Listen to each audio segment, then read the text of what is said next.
Jadi Ridwan Kamil dan Susono adalah tokoh yang gak laku dalam kontestasi Pilkada Jakarta. Jadi mau bagaimanapun dukungannya, ya kan, endorse dari Jokowi, endorse dari Prabowo, kemudian endorse dari berbagai macam partai-partai yang kemudian bersatu mengusung pasangan Ridwan Kamil dan Susono gitu. Itu tetap gak laku karena memang tokohnya gak laku. Maka hari ini kita bisa melihat bagaimana kemudian macan yang sedang tidur itu bangun dan dikalahkan oleh kucing dari Lebak Bulus.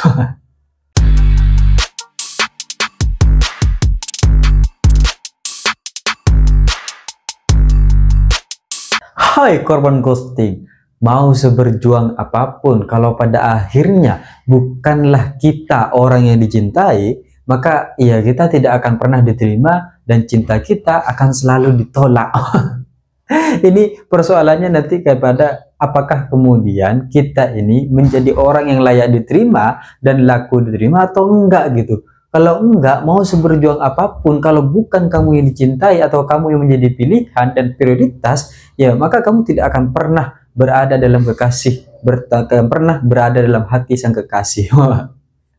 Ini sama seperti Pilkada Jakarta yang sekarang sudah selesai proses pencoblosannya dan kita tinggal menunggu bagaimana kemudian KPU menetapkan hasil-hasil yang kemudian ditetapkan dalam proses Pilkada Jakarta. Apakah kemudian benar Pramono Anung akan keluar sebagai pemenang dan satu-satunya pilkada yang kemudian hanya berjalan satu putaran, atau mungkin Ridwan Kamil dan Susono yang akhirnya nanti akan kembali bertaruh 2 putaran. Kita akan melihat bagaimana kemudian hasilnya nanti, menunggu hasil keputusan resmi di KPU. Meskipun Pramono dan Bang Dul sudah mendeklarasikan kemenangan satu putarannya karena berada di angka 50,7%, 50,07%. Sehingga dari hal ini sudah dipastikan bahwa Pilkada Jakarta itu berjalan satu putaran. Cuma setelah Pilkada Jakarta pencoblosan selesai, ada berbagai macam cerita yang menarik gitu. Misal kemudian berbagai macam mesin partai politik ternyata tidak berjalan secara maksimal gitu.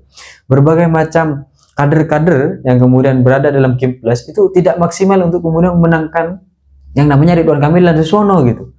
Kita melihat bagaimana kemudian di kampanye Akbar terakhir itu kan ada 2 partai yang kemudian hanya absen, baik itu petinggi PKB dan Nasdem gitu kan, meskipun ada berbagai macam klarifikasi, tapi faktanya pada saat itu ya pimpinan PKB petingginya nggak ada.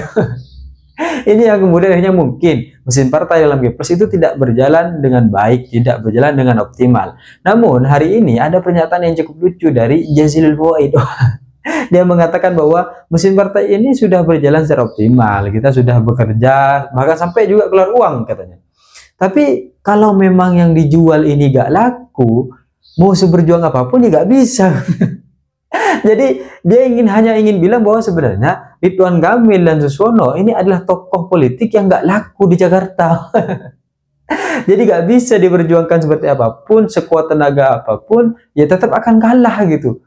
Karena ini berbeda dengan pileg gitu, dengan lembaga legislatif, dengan pemilihan-pemilihan pileg tidak bisa kemudian disamaratakan. Karena PKB mendapatkan kursi sekian, maka nanti kalkulasinya bisa sekian persen. Tidak bisa katanya. Ada ketokohan yang kemudian dilihat dalam proses pilkada, pilgub Jakarta.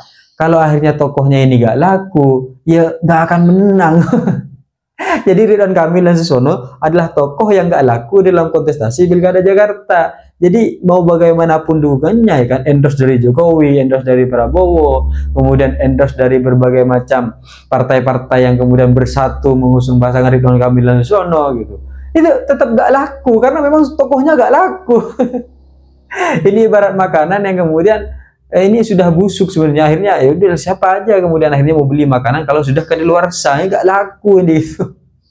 Dan dari pernyataan-pernyataan itu akhirnya kita bisa melihat bagaimana kemudian Ridwan Kamil dan Susono memang bukan tokoh politik yang laku di Pilkada Jakarta, tapi dipaksakan untuk OTW Jakarta. Nggak tahu kenapa dipaksa OTW Jakarta gitu. Dan memang rasa-rasanya akhirnya PKB memberikan pernyataan yang cukup jelas. Jadi sudahlah, terima saja kekalahannya. Namanya kontestasi pasti ada kalah, ada menang gitu kan. Namanya kontestasi ya pasti akan selalu ada hasil-hasil yang tidak menyenangkan gitu. Tapi mau bagaimanapun setelah itu ya kita kembali dukung. Sama seperti Pilpres katanya kan. Ya setelah ada kemenangan, ada pengumuman hasil resmi, ya sudah semuanya sama-sama membangun bangsa dan negara. Kemudian ada pernyataan kedua yang cukup lucu dan membuka berbagai macam fakta-fakta yang seharusnya ini memang sudah diketahui banyak orang gitu.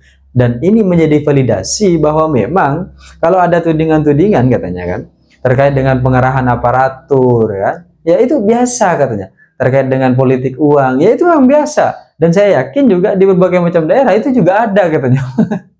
Ini kan sebenarnya memvalidasi bahwa apa yang kemudian menjadi tuduhan ya benar adanya gitu. Cuma kemudian untuk dibuktikan, nah ini yang cukup sulit gitu kan. Karena Jokowi meminta ya dibuktikan sajalah, kan ada mekanismenya, Itu dari dulu sudah, kalimat begitu sudah dari dulu gitu. Tapi pada akhirnya tetap yang mengatur adalah penguasa.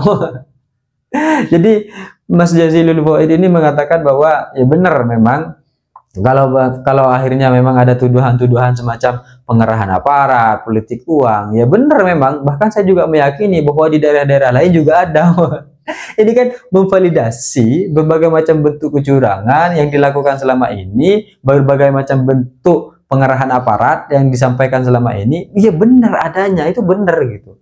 Jadi selama ini kita sadar dan orang-orang politisi kita juga sadar, pejabat-pejabat kita juga sadar bahwa penguasa itu dapat mengendalikan aparat dan aparat dapat dikendalikan untuk kepentingan-kepentingan politik elektoral loh.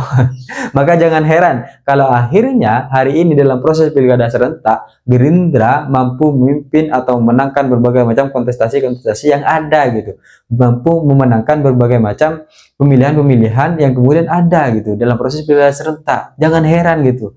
Ini kayak semacam segedang pergantian gitu. Kalau dulu PDIP gitu kan, kemudian sekarang berganti ke Gerindra gitu. Maka kader-kader Gerindra juga harus banyak di berbagai macam provinsi.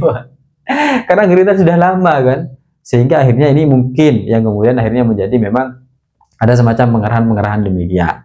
Meskipun ada pernyataan-pernyataan bahwa orang-orang yang akhirnya disematkan sebagai orang paling demokratis ya tetap Ibunda Megawati Soekarno Putri selaku Ketua Umum PDI Perjuangan. Karena ketika beliau menjabat, beliau tidak mengerahkan satupun aparat yang kemudian hanya untuk kepentingan politik elektoralnya. Nah, tapi hari ini berbeda gitu, karena ada contoh-contoh yang kemudian sudah pernah diterapkan dan dilakukan. Dan contoh yang kemudian pernah dilakukan Bu Mega itu gak dilakukan oleh setelah-setelahnya gitu. SBY meninggalkan, Jokowi apalagi gitu kan, sampai akhirnya Prabowo. Mungkin begitu mekanismenya yang kemudian diberikan sama Pak Jokowi, ada mekanismenya, yaitu mekanismenya adalah mengerahkan aparat.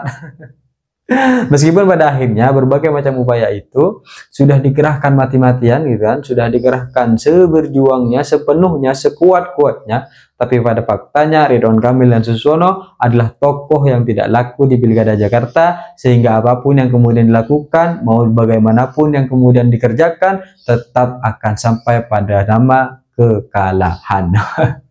Jadi yang memang harus diterima adalah ya menerima dengan lapang dada bahwa mereka adalah tokoh yang tidak layak. Tapi apapun yang kemudian akhirnya menjadi dalam proses Pilkada Jakarta memang belum final karena kita masih sama-sama menunggu hasil KPU.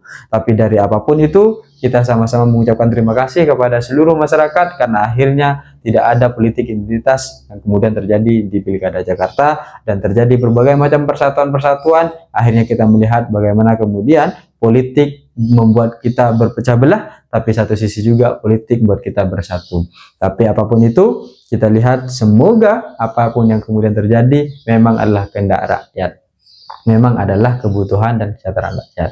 Jadi kalau kemarin ada yang mengatakan bahwa kehadiran Anies Baswedan mendukung Pramono dan Bang Dul itu semacam membangunkan kucing yang semacam membangunkan macan yang sedang tidur. Nah, ini kan akhirnya terbukti bahwa sebenarnya macan yang sedang itu terbangun kemudian dikalahkan dengan kucing oren atau kucing yang berasal dari Lebak Bulus gitu kan. Jadi kalau kemarin ada yang bilang bahwa kehadiran Anies Baswedan, dukungan Anies Baswedan adalah membangunkan macan yang sedang tidur, dua macan yang sedang tidur di Pilkada Jakarta, maka hari ini kita bisa melihat bagaimana kemudian macan yang sedang tidur itu bangun dan dikalahkan oleh kucing dari Lebak Bulus.